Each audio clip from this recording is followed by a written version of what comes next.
हमें तो पता चला है कि नरक बंद कर दिया गया है। हमने पूछा एक महापुरुष से, क्यों? बोला महाराज जी यहां जीते जी इतना नरक भोग रहे हैं लोग, तो भगवान ने कहा वो ऊपर क्या दे भाई, खुद ही नरक से आ रहा है, बेचारे को कितना मारे। यही जिंदगी नरक है। 70 साल की जिंदगी इतनी भारी पड़ गई है। 18-18 साल के लोग डिप्रेशन में, 14-15 साल के बच्चे और बच्चियों को मैं सुनता हूं डिप्रेशन में, ओवर थिंकिंग के शिकार हैं। And this is hellish life. यही नारकीय जीवन है। अलग से कोई नरक नहीं मिलेगा तुमको, गारंटी देता हूं। चिंता मत करना कि उस लोक में तुमको नरक मिलेगा, यही तुम्हारे लिए है। या तो अपने यहां जीवन को दिव्य बना लो, आत्मिक बना लो, प्रेम से भर लो, प्रज्ञा से भर जाओ, भले ही सुदामा रहो, पर कृष्ण को भी अपनी गद्दी छोड़ करके नीचे बैठ करके और अपने श्वेत आसन पर बिठा करके, मैंने पहले दिन ही कहा था कि न इत्र से, न गर्म जल से, न गुलाब जल से, नेत्रों के जल से सुदामा के पांव धो दिए। वो कितना बड़ा धनवान था सुदामा, बताओ सुदामा के विषय में। तो ज्ञान ऐसी हो, गरिमा ऐसी हो, त्याग ऐसी हो, तितिक्षा ऐसी हो कि साक्षात नारायण भी नीचे बैठे और कहे कि मैं आपके चरणों को धोकर मैं कृतार्थ हो रहा हूं। मनुष्य के पास इतनी गरिमा और गवेषणा है। गुलामी केवल लोभ में होती है। तुम्हारा मन भी गुलाम है, लोभ में ही है।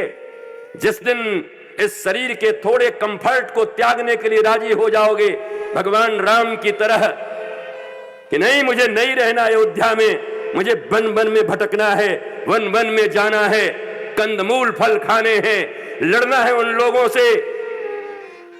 जाते समय पूछा था किसी ने कि भैया कुछ सेना होना भी जा सकता है क्या, ले जाएं क्या? विश्वामित्र भी आए थे एक बार ना कि इनको ले जाऊंगा, बोला कुछ सेना ले जाओ। तो अब मैं तुमको कंबन रामायण और रघुवंशम की एक बात बताता हूं।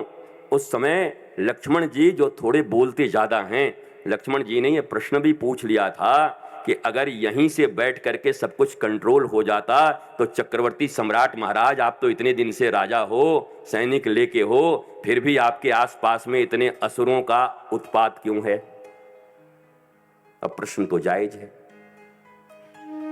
यहां किसी को छोटा और बड़ा नहीं बनाया जा रहा, पर यह प्रश्न उठता है कि अगर इसी राजगद्दी से सब कुछ कंट्रोल हो सकता था तो आज तक क्यों नहीं किया?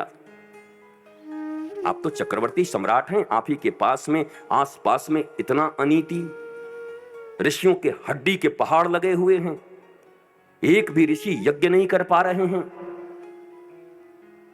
चारों तरफ तकलीफ ही तकलीफ है। इसका अर्थ कभी कभी गद्दी से सब कुछ नहीं होता, बल्कि राष्ट्र की चिंता जिन्हें होती है वो भगवान राम की तरह गद्दी छोड़ करके राम वन गमन की ओर निकल जाते हैं और उस पथ से राष्ट्र को आनंदित और आह्लादित कर देते हैं। कभी कभी जीवन में ऐसा वक्त सबका आता है और यही निर्णय करना चाहिए। जब बाहर निकलना पड़े तो रोना मत, रूठना मत। थोड़ा कैसे छोड़ दूं, मिक्सी कहां मिलेगी, फ्रिज कहां मिलेगा मुझे, ये मुझे कहां मिलेगा स्वेटर, ये मुझे कहां कंबल मिलेगा। अरे छोड़ो, तुम्हारे भीतर इतनी ऊर्जा है, एक बार ऊर्जा जगा करके तो देखो, ऊर्जा करके देखो जीवन में। जब जो चाहोगे वही हो जाएगा। हमने अपने, मुझे 17 साल 18 साल की उम्र में याद है, 21 दिनों तक सामूहिक रूप से जल भी नहीं, कुछ भी नहीं, हम टेस्ट करते रहते थे विज्ञान की तरह। देखो लोग कहते इतने दिन तक जिंदा रहेंगे, बोले इतने दिन तक जिंदा रहेंगे। हमने बड़ी टेस्ट लिया, बाल बांका नहीं हुआ मेरा, कुछ नहीं हुआ, कुछ भी नहीं। और ये टेस्ट चलते रहते क्योंकि वो ऊर्जा ग्रहण करने के लिए इस पृथ्वी पर, इस दुनिया में, इस ब्रह्मांड में सूर्य से बड़ी ऊर्जा कहीं नहीं है।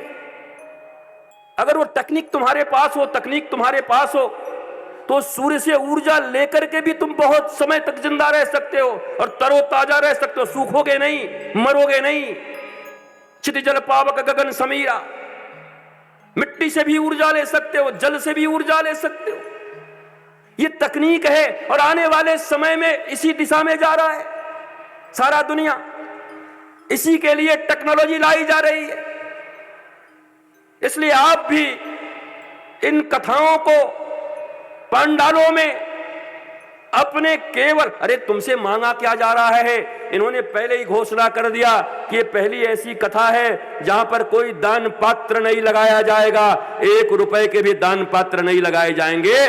वो खाने में कोई सहयोग है, जन सहयोग, बथुआ साग ला करके दे सकते हो। हमें बताया इन्होंने कि मिर्जापुर से बथुआ लेके आए लोग, बथुआ का साग, जन सहयोग केंद्र।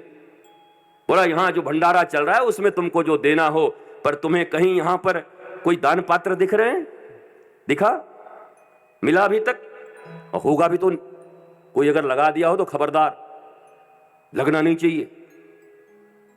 याद रखो, जब कोई पुरोहित संकल्प कराते हैं तो हाथों में जल दे करके संकल्प कराते हैं, जल ले लो, दक्षिणा ले लो और संकल्प कराते हैं। पर याद रखना, जब कोई सदगुरु संकल्प कराता है तो हाथों में नहीं, आंखों में जल लेने के लिए कहता है। बस अपने नेत्रों में जल रखना, अपने परिवार परिजन, अपने जीवन, अपने ज्ञान, अपनी गरिमा, अपने राष्ट्र के लिए।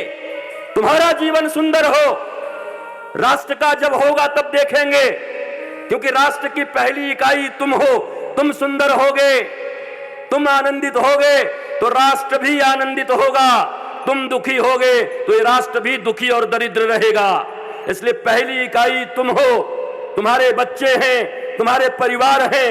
राष्ट्र निर्माण की पहली कड़ी स्वयं पर, दूसरी कड़ी परिवार पर, तीसरी कड़ी मोहल्ले और गांव पर, रिश्तेदारों पर पहली कड़ी तुम स्वयं हो।